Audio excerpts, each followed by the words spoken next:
Nah, dari kisah singkat tadi bapak-bapak, ibu-ibu yang saya hormati, ada setidak-tidaknya ada 3 hal yang dapat kita petik. Satu, yang berkaitan dengan masalah cinta. Orang boleh saja mencintai, kita bisa membayangkan betapa Nabiullah Ibrahim mencintai Ismail itu sedemikian rupa. Karena apa? Karena sudah dinanti-nanti lama. Kita pun juga demikian Pak, mencintai anak kita itu dengan sepenuh hati. Tetapi kadang-kadang cinta kita pada anak kita lupa dalam kita mendidik. Kadang-kadang mensewu, kemarin saya ada sekeluarga itu rame karena di sebelah saya itu rumahnya di Bawah Sasran kan jaraknya ya tidak berjarak, hanya 1 meter. Jadi ketika ada orang rame pasti dengar. Ketika rame itu saya tanya, kenapa kok rame? Katanya, si laki-laki, saya mau membangunkan anak saya jam 5:30, kata jam 5:30, itu istri saya bilang, kasihan anak kita itu tadi malam mengerjakan PR, dia tidurnya larut malam. Sudahlah, nanti jam 5:30 kita bangunkan. Anak 5:30 dibangunkan, dereng taruhan langsung tangi glegah, masih mungkin lelat-lelat, mungkin subuhnya hilang. Tapi ibu itu katanya enggak boleh dibangunkan sama sekali, karena cintanya dengan anak, tapi melupakan pendidikan untuk anak itu berbakti kepada Allah Subhanahu wa Ta'ala. Nah, kecintaan kita pada yang demikian ini Pak, yang kadang-kadang menjadikan kita lupa pada Allah. Sekarang kita punya yang namanya apa? Ini HP. Ada HP, kemudian ada tab, ada iPhone, ada apalagi yang agak gede itu, iPad. Ketika bangun tidur Pak, ya kalau bapak-bapak saya yakin tidak, tapi anak-anak kita Pak, bangun tidur itu yang dipegang mesti langsung HP atau iPad-nya ataupun iPhone. Disuruh sholat, sebentar Pak, ini baru balas ini. Kenapa kok? Itu kan bisa dimatikan dulu. Sebentar Pak. Itu sudah apa ya? Nah, kayak gitulah Pak. Bahkan sekarang dunia pendidikan kalah dengan yang namanya ini.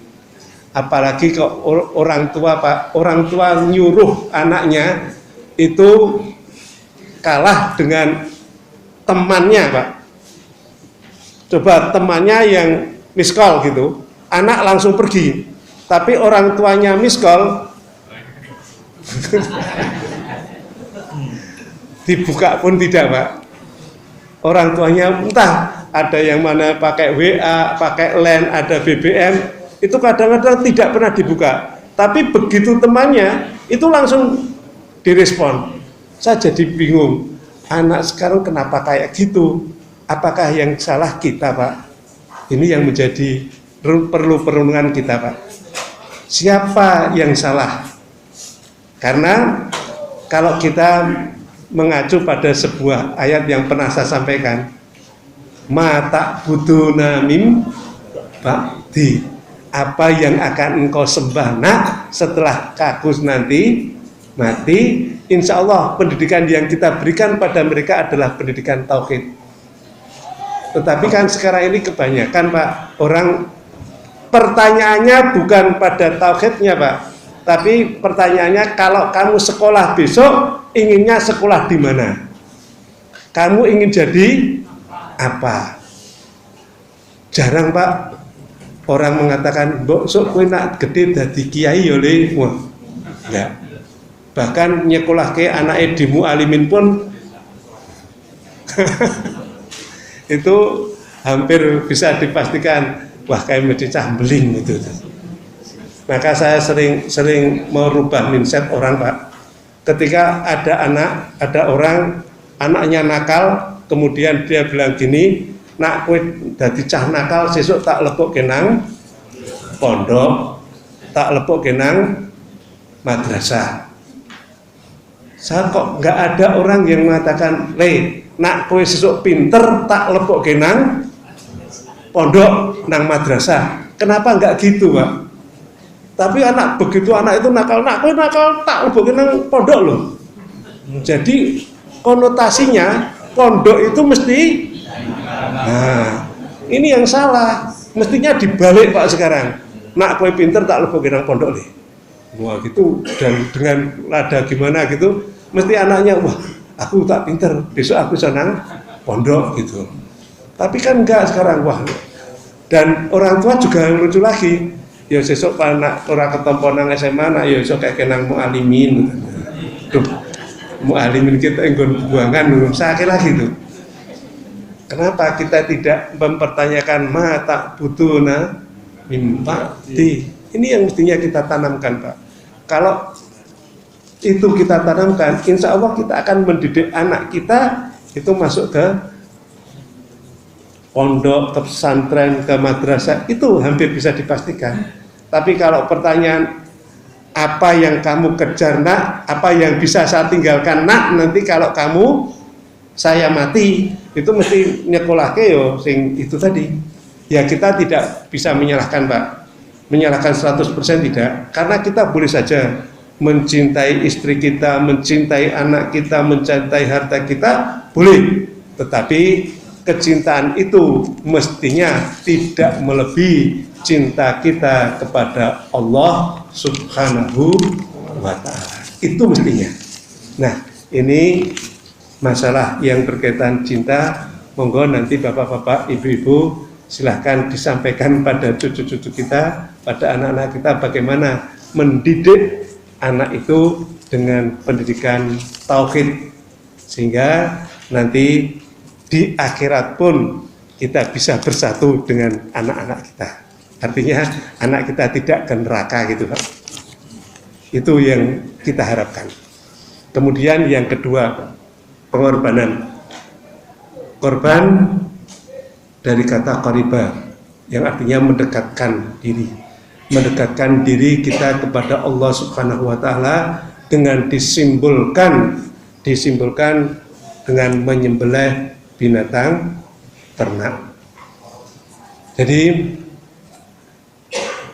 untuk mendekatkan diri kita pada Allah dengan disunahkan menyembelih binatang ternak itu merupakan kedekatan kita kepada Allah, mendekatkan diri kita kepada Allah. Bukan darah dan dagingnya yang akan diterima oleh Allah Subhanahu wa Ta'ala, tetapi yang diterima adalah ketakwaan kita pada Allah. Allah menyatakan pada surat Al-Hajj, la yanalallahu luhumuha wala dima'uha walaki yanalahut taqwa minkum. Jadi bukan daging dan darahnya yang akan diterima oleh Allah, tetapi yang diterima oleh Allah adalah rasa takwa kita kepada Allah Subhanahu wa Ta'ala. Nah, menarik ini, Pak, masalah kurban. Sejak tadi subuh sampai malam ini, Pak, di PP Muhammadiyah ada diskusi masalah memotong rambut dan kuku. Wah, ini menarik. Yang tidak boleh dipotong itu bulunya kambing, tuangnya atau orangnya yang mau korban. Jawabnya gimana, Pak Bato? Loro-loro nih, itu yang benar. Tapi kalau kita lihat, Pak, sekarang penjual apa? Kambing, Pak. Penjual kambing itu bahkan supaya kambingnya kelihatan, kambing kok kelihatan montok ya, kelihatan gelemu lah, Pak. Kambing itu biar kelihatan gendut, kemudian itu bulunya dipotong. Dan lucunya lagi, Pak, tidak ada dari maklar-maklar atau penjual hewan ternak sekarang mengatakan, ini, Pak, yang kurus nggak ada, semua kambingnya gemuk. Wah, selalu dipegang sampelnya gini, ini lemu, Pak. Lemu piye kalau ini lemu. Nah, sebetulnya pembicaraan tadi pagi subuh tadi sampai malam ini itu masih berkutat pada siap apanya yang bulu dan kukunya orang atau hewan yang tidak boleh dipotong. Kemudian Ustadz Munihi mengatakan dua-duanya, kambingnya juga tidak, hewannya tidak boleh, orangnya juga tidak boleh, mulai dari tanggal 1 tadi kemarin sebetulnya, mulai maghrib kemarin ya, mulai maghrib akad maghrib itu sampai nanti ketika hewan ternak kita sudah disembelih, itu mestinya. Tapi ya terjadi diskusi panjang. Terus hukumnya kalau mencukur gimana? Haram atau makruh? Waduh. Nah kalau sudah sampai itu ya, kemudian ya kalau dihukumi gitu jawabannya ya hanya sampai makruh, nak haram ya ora. Tapi dalam hati saya, kenapa kok ngono kok dadak didiskusikan panjang gitu loh Pak? Nah kalau Pak Anu mengatakan kurang gawean gitu, betul Pak. Kenapa harus cari dalil gini? Ya dalam pemahaman saya gini, kalau kita itu melaksanakan sudah, kerjakanlah apa yang diperintahkan oleh Rasulullah itu, kerjakan sudah. Ora usah takon manfaati apa ya, wah nanti kelihatan saya kelihatan enggak apa? Kalau pakai jenggot nanti dikira apa? Kalau ungkapan si teroris atau apalah, terserah saja. Pokoknya Rasulullah melaksanakan itu aja, hadisnya kayak gitu, udah selesai. Nah, sebetulnya kalau itu yang kita laksanakan nggak ada masalah. Tapi karena orang sekarang itu, waduh, ya karena ada ini Pak, iPhone ini, jadi diskusinya jadi rame. Melalui WA, melalui line, wah, grup-grup itu Pak, dari grup PP, grup Majelis Tabligh, grup apa lagi ada. Saya juga kalau orang kan saya cuma komentarnya nyimak gitu terus, artinya saya membaca terus saja lah, nggak pernah komentar. Nah itu tadi yang diskusi masalah potong rambut dan kuku, yang benar yang mana, ya semuanya gitu aja. Kemudian korban ini lagi Pak, yang berkaitan dengan korban kapan disembelih kita sudah paham, mulai dari Yaumun Nahar sampai hari Tasrek. Yang menjadi permasalahan sekarang di masyarakat itu gini Pak, kadang-kadang orang berkorban kambing tetapi minta jatah daging sapi, boleh atau tidak? Boleh atau tidak? Nah, makanya pertanyaannya boleh tidak? Boleh, itu aja. Boleh aja. Tapi gini, jangan diberi sepertiga. Aneh kokean. Jadi ya ketemu kalau sepertiganya jatah sapi kan lain dengan jatah kambing. Ya kalau sekarang kemarin di masjid itu saya bilang gini, nggak apa-apa, mungkin karena sudah orang tua takut ludiro inggil gitu. Ludiro inggil itu darah tinggi, ya sudah boleh dikasih, tapi gini ditimbang saja lah. Sepertiganya kambing itu ada berapa ditukar dengan itu saja. Itu aja lah. 2 kilo ya kayak 2 kilo, 3 kilo ya udah, nggak usah yang macam-macam lah gitu, penak-penakan wae. Wong dalam hati saya, wong korban itu dibagi kepada yang tidak korban, boleh. Bahkan orang yang bukan Islam pun boleh diberi. Itu kan enak Pak. Tapi kadang-kadang panitia itu sok Pak, kaku. Wah iki korban ngono njaluk wedhus sapi, njaluk korban wedhus njaluk daging sapi. Kemudian rame lagi Pak. Ini kemarin dalam pertanyaan di SMS banyak, Pak, gimana kalau kulit itu dijual kemudian ditukarkan daging? Jawabnya gimana Pak? Tidak boleh. Terus ada lagi jawaban? Nah, tinggal manfaatnya. Nah, asal tidak kembali pada sahibul atau tidak dipakai untuk upah. Nah, kok repot toh Pak? Saya bilang gitu. Kenapa kita harus repot? Sudah dagingnya itu dibawa nanggon jagal, kemudian Pak niki mangi joli daging. Itu kan tidak dijual. Tapi kan katakannya tidak dijual Pak. Jadi dengan semacam itu ternyata banyak Pak yang menerima. Jadi ketika kita berbicara masalah itu tadi, kalau kita mau kaku-kakunan, nun sewu Pak, sekarang tidak mungkin orang mencacah kulit, kemudian nanti ketika pembagian hanya dapat mau dibikin krecek atau itu enggak mungkin. Maka asas manfaat tadi Pak, dijual, ditukarkan sajalah itu supaya lebih manfaat. Nah, jadi asas manfaat ini yang mungkin bisa kita pakai untuk menanggulangi ketika ada permasalahan pembagian korban. Yang menarik lagi Pak, ini di kampung kemarin ada non muslim datang, kemudian dia membawa domba pedus.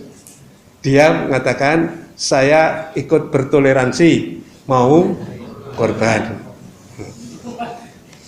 Enak toh Pak, sekarang orang Nasrani juga gitu.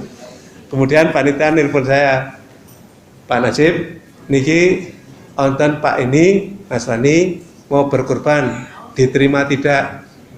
Tompo ning kon ngucapke 2 kalimat syahadat sih.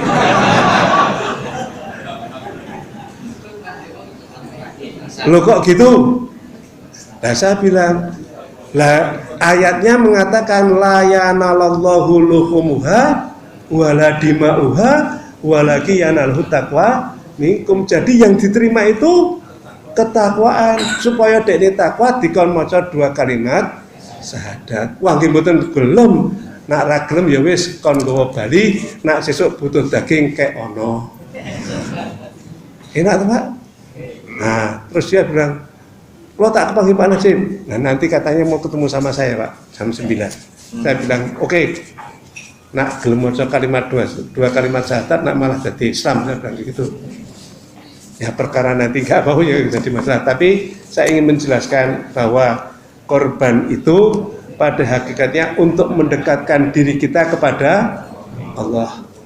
Mendekatkan diri kita kepada Allah Subhanahu wa Ta'ala. Dan Allah tidak menerima daging dan darah, tetapi yang diterima adalah ketakwaan kita pada Allah Subhanahu wa Ta'ala. Nah, berkaitan dengan ini, saya jadi ingat Pak, ketika tes petugas haji Pak, ditanya masalah dam. Saya waktu pertama kali tes Pak, jadi petugas haji, itu ditanya oleh Kakanwil. Waktu itu, dam kuwi apa? Kata dia. Sebelah saya menjawab, dam itu denda, kata dia gitu.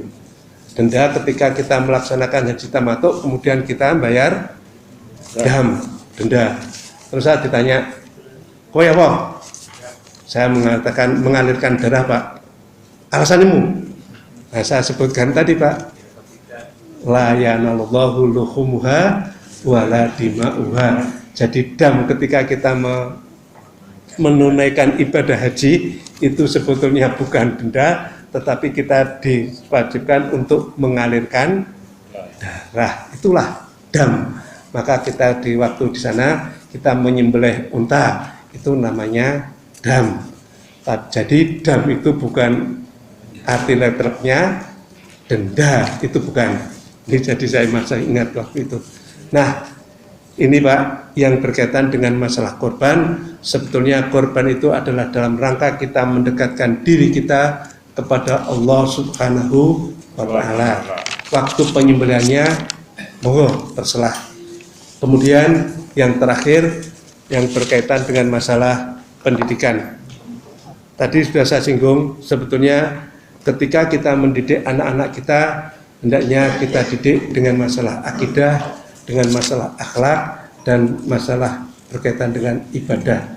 Ini yang paling penting supaya anak kita menjadi anak yang qurrata a'yun, bisa memberikan penyedap mata, dan nantinya kita bisa mengharapkan anak itu menjadi anak yang soleh, yang senantiasa mendoakan kepada kita. Itu harapan kita. Cuma tadi saya matur bahwa ternyata mendidik anak kita sekarang, Pak, itu tidak mudah. Saya matur tidak mudah.